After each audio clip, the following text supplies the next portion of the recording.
Hey, so last week we got the Samsung Unpacked event, and after watching the live stream, I mostly just felt a little underwhelmed. Not because the phones don't look interesting, but mostly because the entire production seemed a little bit, I don't know, weak. So I've been giving it some thought, and I really do think that this year's Samsung lineup isn't for everyone, and most importantly, the S20 Ultra is not the phone that you probably should buy. There are a couple of reasons why I think this is particularly true this year, and one of the most important ones is Samsung has been pushing everything that they can in order to show to people that their camera system is going to be the best of the best this year. And if you were to ask me a couple of months ago or even today, what do I think is the most important feature in a camera system on a phone, I would probably answer you with it's the software. That's the most important thing. Smartphones are size-constrained devices, and you can't really put a full-frame sensor or a Micro Four Thirds sensor or an APS-C or any type of bigger sensor on a phone. So the way that you get better quality is software trickeries. Google has been doing great in that department for years. Apple last year launched the 11 Pro and the 11 Pro Max and all the new iPhones with much improved software processing. And from the looks of it, this year's Samsung devices are not going to be a huge leap forward when it comes to computational photography. Now, don't get me wrong, the 108 megapixel sensor on the Galaxy S20 Ultra does sound incredible, but in practice, you're not really going to be taking 108 megapixel pictures. What Samsung is going to be doing is they're going to be combining multiple pixels into one pixel in order to improve detail in your standard 12 megapixel picture. Now, you're probably still going to be able to take full sensor readout pictures, but the file sizes are going to be massive, and the pixel size on this 108 megapixel sensor is going to be 0.8 micrometers. That is substantially smaller than any other top-of-the-line smartphone, so you're probably never going to be able to take great pictures in less than ideal light whilst taking the full 108 megapixel shot. Most of the time, you're just going to be using the pixel combination feature to get the cleanest results in the largest amount of lighting scenarios. Another thing that people don't seem to be thinking about a lot is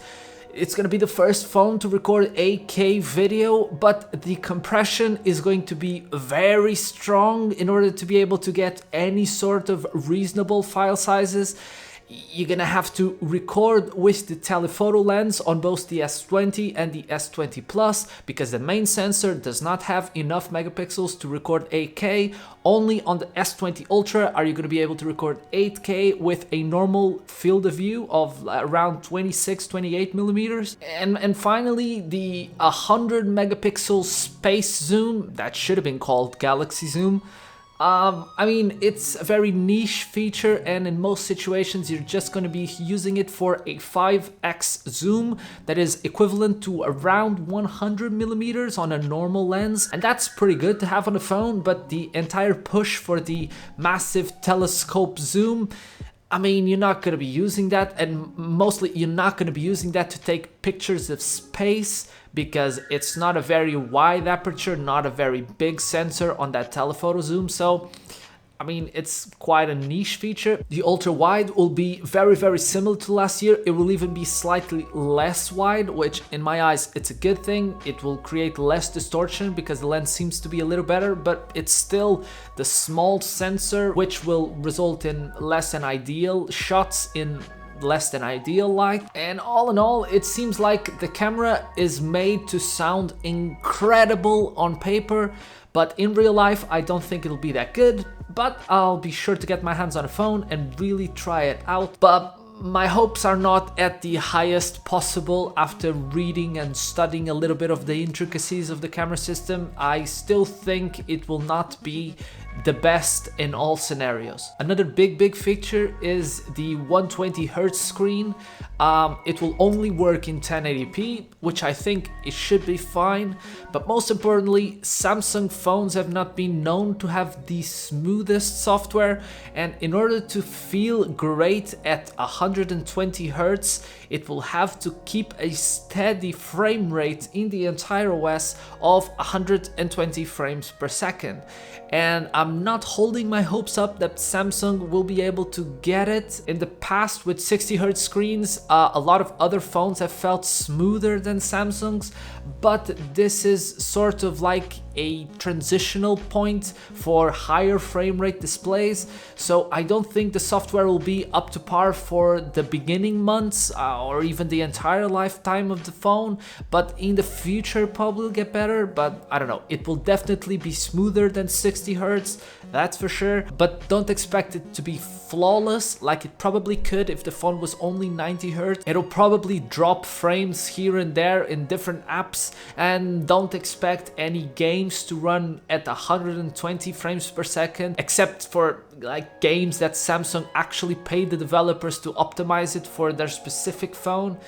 I don't know, high refresh rates on phones sound like an incredible feature that I'm all up for, but in the beginning you have to keep in mind that the software needs to keep up with the hardware, and it usually does not. The third thing that I think sounds incredible on paper, but in real life I don't think it will be that good, is the battery life. On the S20 Ultra you will get a 5,000 mAh battery, which a couple of years ago would have been sure to be on everyone's dream phone list, but with a large 120Hz screen with high brightness, I don't think the battery life will be incredible. I just hope that it's good enough so that you don't really have to worry about it. The absolute final point in this entire thing is, of course, the price. It's, I think, supposed to be disencouraging for people. I don't think most people should spend